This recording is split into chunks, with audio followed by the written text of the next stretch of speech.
সকালের জলখাবার হোক বা বাচ্চাদের টিফিনের জন্য ভীষণ টেস্টি স্বাস্থ্যকর এই নতুন রেসিপিটি বানিয়ে নিন, যা বানাতে সময় ও উপকরণ দুটোই কম লাগে। আজকে বাড়তে থাকা সাধারণ কিছু উপকরণে তৈরি করে নিয়েছি, যা খেতে এত ভালো হয়েছে বাচ্চা থেকে বড় সবাই এটা বারবার চেয়ে চেয়ে খাবে, কথা দিচ্ছি। এর জন্য প্রথমেই নিয়েছি একটা মিডিয়াম সাইজের গাজর। বাচ্চারা কিন্তু গাজর একদমই খেতে চায় না, তাদের জন্য বুদ্ধি করে এই পদ্ধতিতে বানিয়ে দিতে পারেন, তারা খুব মজা করে খাবে। প্রথমে গাজরটা আমি এইভাবে খোসা আলাদা করে নিলাম। এবার এরকমই একটি ছোট গ্রেটার দিয়ে এটা গ্রেট করে নিচ্ছি। আজকের এই নতুন রেসিপিটি যদি আপনাদের ভালো লেগে থাকে আর এই ধরনের আরও অনেক নতুন নতুন রেসিপি দেখতে চাইছেন, তাহলে অবশ্যই চ্যানেলটি সাবস্ক্রাইব করে পাশে থাকা বেল আইকনটি প্রেস করে রাখবেন। ভিডিওটিকে একটি লাইক ও ফ্রেন্ডস অ্যান্ড ফ্যামিলির মধ্যে অবশ্যই শেয়ার করে দেবেন, একটি হাইপ অবশ্যই করে দেবেন, তাতে এই ধরনের নতুন নতুন রেসিপি আপনার সামনে আমি তুলে ধরতে উৎসাহ পাবো। গাজরটা আমি এইভাবে গ্রেট করে নিয়েছি, আর এইভাবে গাজর গ্রেট করে নিলে কিন্তু এটা খুব তাড়াতাড়ি তৈরি হয়ে যায়। এবার গ্যাসে একটি কড়া বসিয়ে দিয়েছি, তার মধ্যে 1 চামচ পরিমাণ সাদা তেল দিয়ে দিচ্ছি। সাথে দিয়ে দিচ্ছি গোটা জিরে 1/4 চামচ পরিমাণ, আর সামান্য পরিমাণ কালো সর্ষে। এগুলো একটু হালকা ভাজা হয়ে যাওয়ার পর দিয়ে দিচ্ছি কাঁচা লঙ্কা কুচি। এবার লঙ্কার সাথে এগুলো হালকা একটু ভেজে নেব, তাতে এটা খেতে ভীষণ ভালো লাগে। কাঁচা সর্ষে আর কাঁচা জিরে দিলে কিন্তু খেতে খুব একটা ভালো লাগবে না, এইভাবে হালকা একটু ভেজে নেবেন, খেতে ভীষণ টেস্টি হয়। সাথে একটু দিয়ে দিচ্ছি গ্রেট করা রসুন আর একটু গ্রেট করা আদা। রসুন যদি না খেতে চান এটা স্কিপ করতে পারেন।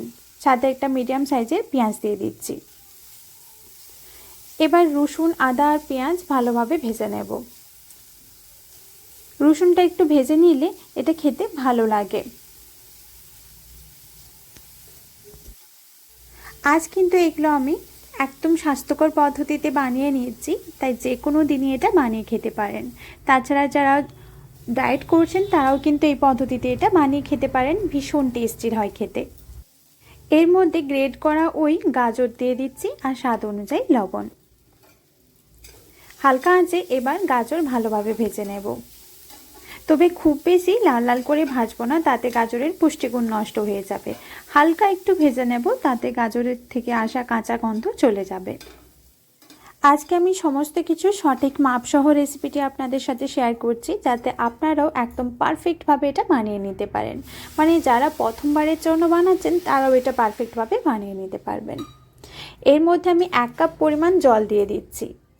ভালোভাবে জলটা সমস্ত কিছুর সাথে মিশিয়ে নিচ্ছি। গ্যাসের ফ্লেম আমি মাঝারি রেখেছি। এর মধ্যে দিয়ে দিচ্ছি সামান্য পরিমাণ ধনেপাতা কুচি। ধনেপাতা কুচি দেওয়ার জন্য এটার টেস্ট ভীষণ ভালো আসে। সাথে দিয়ে দিচ্ছি 1/2 চামচ পরিমাণ চাট মশলা। চাট মশলা যদি না থাকে আমচুর পাউডার বা লেবুর রস ব্যবহার করতে পারেন। জলটা যখন এইভাবে ফুটতে শুরু করবে তখন গ্যাসের ফ্লেম একদম কম করে দিয়েছি। এবার এর মধ্যে 1/2 কাপ পরিমাণ সুজি মিশিয়ে নিচ্ছি। আজ আমি নর্মাল বাড়তে থাকা সরুদানা সুজি ব্যবহার করেছি, আপনাদের কাছে যেটা আছে সেটাই এখানে ব্যবহার করতে পারেন। এবার ভালোভাবে সমস্ত কিছু মিশিয়ে নিচ্ছি, আর গ্যাসের ফ্লেম একদম লো রেখেছি।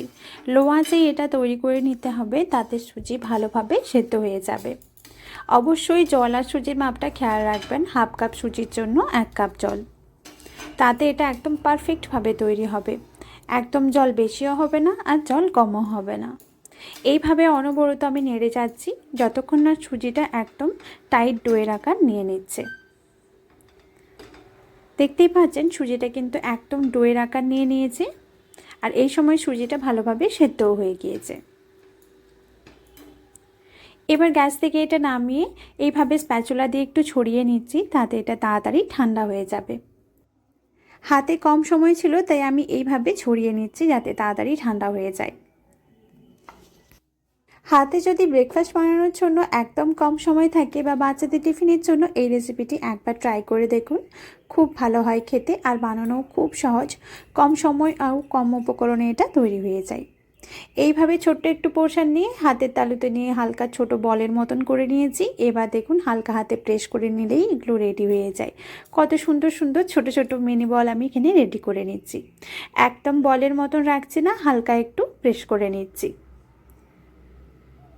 এইভাবে আমি প্রত্যেকটাই তৈরি করে নেব। এই সামান্য পরিমাণ সুজি দিয়ে অনেকগুলো তৈরি করা যায়। এই পদ্ধতিতে বানিয়ে দিলে সমস্ত কিছু ভেজিটেবলস দিয়েও বানাতে পারবেন, আর এটা খেতেও যেমন ভালো, স্বাস্থ্যের জন্য ভীষণ উপকারী। তাছাড়া আপনাদের বাচ্চা যেই ভেজিটেবলস খেতে পছন্দ করে সেটা দিয়ে এটা বানাতে পারেন। আর দেখুন সবগুলো আমি তৈরি করে নিয়েছি, দেখতে এগুলো কতটা ভালো লাগছে। এগুলো কিন্তু এইভাবেও বানিয়ে খাওয়া যায়, তাও খেতে ভালো লাগে। তবে আজকে এগুলো আমি হালকা স্টিম করে নেব, সেই জন্য এইভাবে ঝাড়ির মধ্যে প্রথমে একটু হালকা তেল ব্রাশ করে নিয়েছি, তারপর এগুলো দিয়ে দিচ্ছি। হালকা তেল ব্রাশ করে নিলে এগুলো আর এর মধ্যে লেগে যাবে না, সহজে ডিমোল্ড করা যায়। হালকা স্টিম করে নিলে পুরো পারফেক্টভাবে এটা সেট হয়ে যায়, খেতে খুব ভালো লাগে। এখন একটু নরম আছে, স্টিম করে নিলে এগুলো কিন্তু নরম থাকবে কিন্তু ভেঙে যাবে না, আর খেতে আরও ভালো লাগে। এইভাবে আমি সবগুলো একটু চারিধারে ছড়িয়ে নিচ্ছি। এবার গ্যাসে একটি বড় পাত্রের মধ্যে বেশ অনেকটা পরিমাণ জল আমি গরম করতে বসিয়ে রেখে দিয়েছিলাম। তার উপরে এই ঝাড়িটা দিয়ে ঢাকা দিয়ে এটা 3 থেকে 4 মিনিটের জন্য স্টিম করে নিচ্ছি, তাহলেই রেডি হয়ে যাবে। যেহেতু প্রথমে সুজিটা গরম জল দিয়ে মেখে নিয়েছি, তখন সুজি কিছুটা সেদ্ধ হয়ে গিয়েছে। এবার এগুলো ভালোভাবে ঠান্ডা করে নেব। আর দেখুন এগুলো কতটা নরম তুলতুলে তৈরি হয়েছে আপনাদের দেখিয়ে দিচ্ছি। এখনও বেশ অনেকটা গরম আছে, তাতে আপনাদের আমি দেখিয়ে দিচ্ছি। এবার এগুলোকে আর একটু টেস্টি বানানোর জন্য গ্যাসে একটি ফ্রাই প্যান বসিয়ে দিয়েছি, তার মধ্যে হাফ চামচ পরিমাণ সাদা তেল দিয়ে দিয়েছি। এর পরিবর্তে ঘি বা বাটারও ব্যবহার করতে পারেন। এবার কিছু কালো সর্ষে আর সাদা তেল দিয়ে দিলাম। এবার তৈরি করে রাখা এই বলগুলো দিয়ে দিচ্ছি, ওপর থেকে দিয়ে দিচ্ছি কিছু ধনেপাতা কুচি। এবার হালকা আঁচে এপিট ওপিট উল্টে ভেজে নেব। খুব বেশি লাল লাল করে ভাজবো না, তবে এইভাবে ভেজে নিলে এর টেস্টটাও যেমন ভালো আসে, সাথে লুকিংটাও খুব ভালো লাগে। সবগুলো ভেজে নিচ্ছি। তবে আজকের এই নতুন রেসিপিটি আপনাদের কেমন লেগেছে অবশ্যই আমাকে একটি কমেন্ট করে জানাবেন। ভালো লেগে থাকলে ভিডিওটিকে একটি লাইক ও ফ্রেন্ডস অ্যান্ড ফ্যামিলির মধ্যে অবশ্যই রেসিপিটি শেয়ার করে রাখবেন। চ্যানেলটি সাবস্ক্রাইব করে নিতে ভুলবেন না কিন্তু। একটি হাইপ অবশ্যই করে দেবেন, তাতে এই ধরনের অনেক নতুন নতুন রেসিপি আপনার সামনে আমি তুলে ধরতে উৎসাহ পাবো। আর দেখুন এগুলো কতটা পারফেক্টভাবে রেডি হয়েছে, ভেতর থেকেও একদম পারফেক্টভাবে কুক হয়েছে। বাচ্চাদের টিফিন হোক বা সকালে ব্রেকফাস্টে কিছু হালকা ফুলকা খেতে ইচ্ছে করছে, অনায়াসে এটা বানিয়ে নিন। ভীষণ টেস্টি হয় খেতে, ততটাই স্বাস্থ্যের জন্য উপকারী। আশা করছি এই নতুন রেসিপিটি আপনাদের খুব ভালো লেগেছে। আবারও দেখা হচ্ছে আপনাদের সাথে আরও একটি নতুন রেসিপি নিয়ে। অনেক ধন্যবাদ।